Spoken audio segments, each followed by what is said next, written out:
Hello, my name is Bill Sanders, affectionately known to customers and friends as the Colonel, and I'm going to offer this as the first installment of the Colonel's Slot Car Tech Tips. Uh, this is my home racetrack. I call it Mid-America International Raceway. It's a 204-foot Carrera track that recently I upgraded to digital.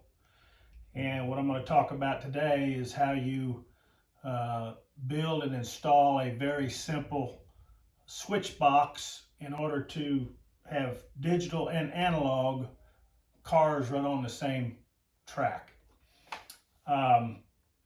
It seems as though having your own slot car track worldwide has created a cottage industry of these YouTubes, so I thought I would throw my Southern Missouri hillbilly accent into the international fray.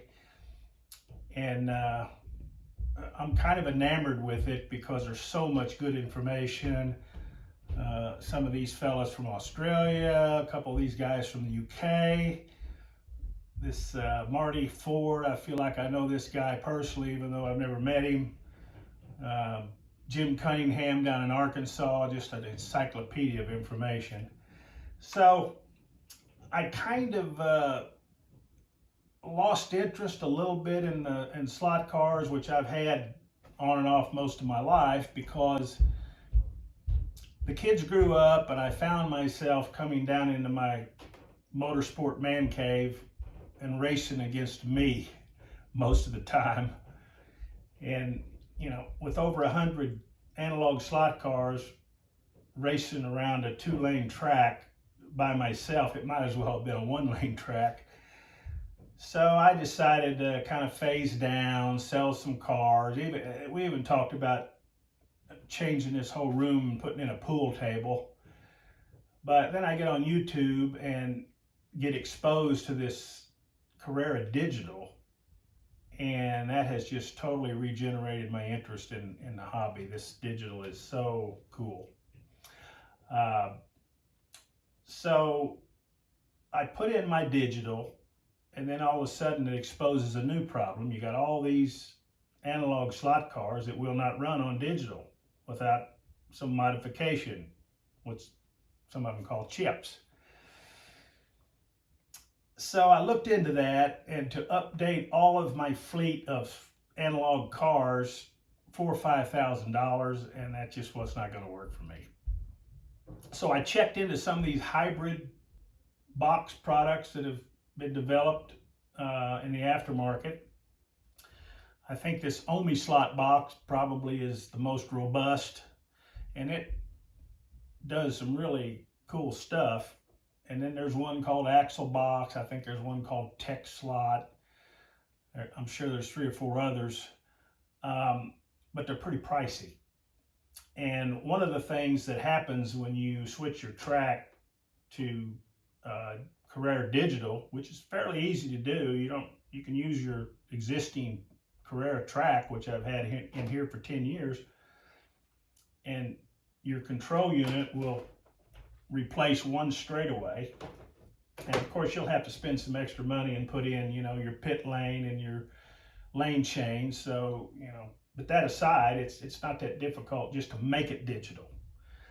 But to get the analog cars to work, you've got to have some sort of little box to either run your analog cars through the digital or switch off the digital and run as an analog track, which I've always done. All of these, I call them hybrid boxes, do different things. They work pretty good. I think one of them, they actually take chips out of the cars and put them in the box itself and use the chips to control the lanes. That's a novel idea. Some of them, you can run both cars at the same time. But I found that none of the hybrid boxes would do everything on all the cars all the time, which is probably not possible. So I had to come up with, something with my budget, because I had to spend, $400 or $500 on controllers. I spent most of my adult life running these Professor motor controllers, which I like. So I wasn't all that crazy about the Carrera stock controllers. So I actually invested in, this is a True Speed digital controller for the Carrera digital. So I got 3 of those. And then I also added one of these wireless Frankenslot. So I've got 4 controllers for my Carrera digital, and it's about $500. So I had to come up with something, and I designed and built my little box. It cost less than $100 worth of material. Of course, you got to do it yourself. And I didn't know if it was going to work because it is a fairly simple design, and to the point to where I actually bought 2 of these Carrera control units because I thought sure I'd ruin one of them and short it out trying to do this. But at the end of the day, I completed it and it really works well. Now, it doesn't do all the bells and whistles that some of the hybrid boxes do, full disclosure. But I found that to run your analog cars, they just run stronger and smoother in the old analog mode than when you chip them and put them on the Carrera. And it's probably just getting used to it, but I didn't want to lose that. So anyway, let me show you a quick overview of how it works. We'll go over how it's designed, what you got to have to make it, and how to make it. Thank you.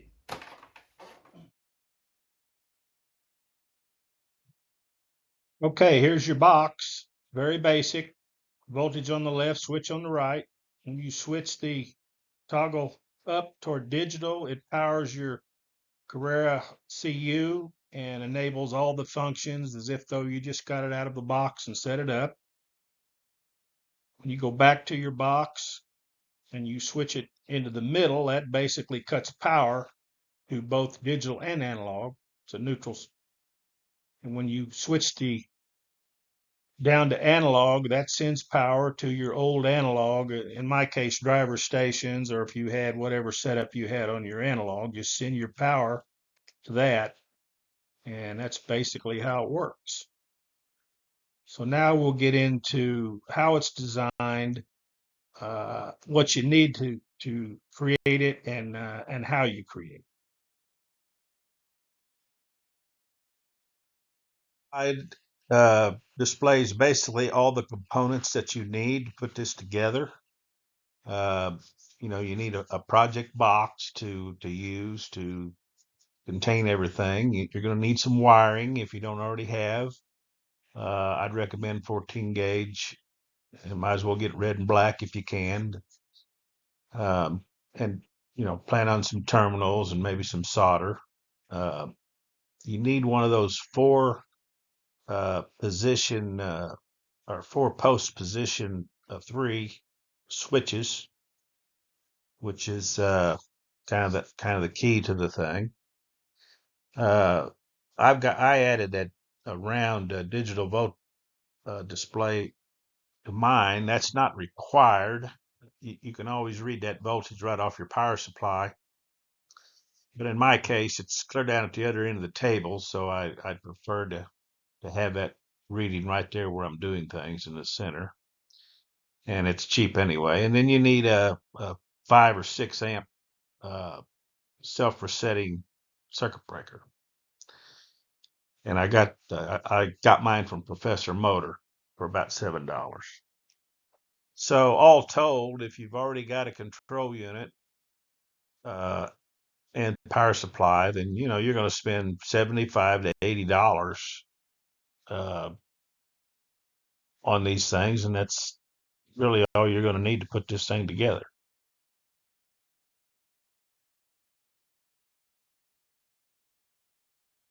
Okay, once you get to this point, you're going to turn over your control unit and remove the cover, which has got all these little Phillips head screws as indicated. You also have one screw in the center there underneath that white sticker. Now, when you remove the white sticker, you are voiding the warranty with Carrera on this component. So be aware of that. And that screw's got kind of an odd head on it. Uh, it's not a Phillips. I use a small flat blade screwdriver to manage to get it out. But you're going to need to take this cover completely off to access the wiring and modify it.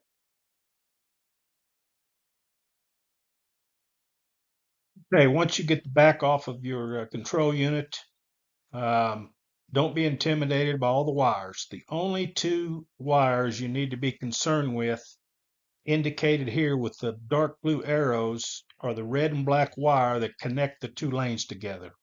Don't do anything right now with any other wires. Don't pay attention to them. Those two wires are the only ones you need to worry about because you're going to splice into those and you're going to run each end into the switch, which will enable the box to turn these on and off.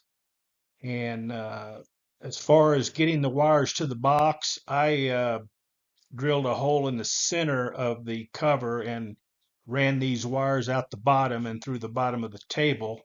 Is the way I did it. You can run them. You can run them out the front. You can run them into a previous straight piece and down. However you want to run them. I like to hide mine. But again, just to review, when you see all these wires, only identify the red and the black that connect the two lanes together.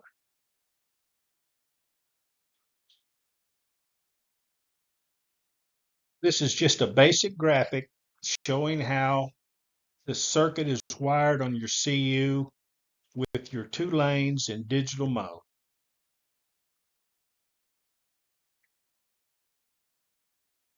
Keep in mind that the switch box has two basic functions. It's to swap the power back and forth from your digital CU and your analog system.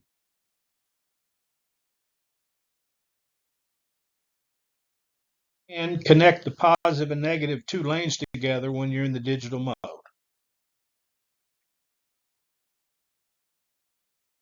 Okay, the last thing you're going to do in the process, as far as the CU goes, is you need to attach power to it. And keep in mind that this thing has a positive ground, so that's why I like using your red and black coming out of your power supply, so you don't get those mixed up. Where the connector goes into the CU, if you'll look, in the front of it, it's very well marked. Just make sure that you get the positive and negative in the right place. And you can use your Carrera digital power supply that plugs in the wall. I think you need more power than that. Um, you can cut the connector off of one of those and plug it in, and then hook your positive and negative wires out of your box into that. Or I just basically soldered my red and black to the copper terminals on there, and that worked really well for me. Note that you've got an old Carrera Evolution power supply, the connector will not work. They changed it, so don't think about that, and definitely don't go out and get one.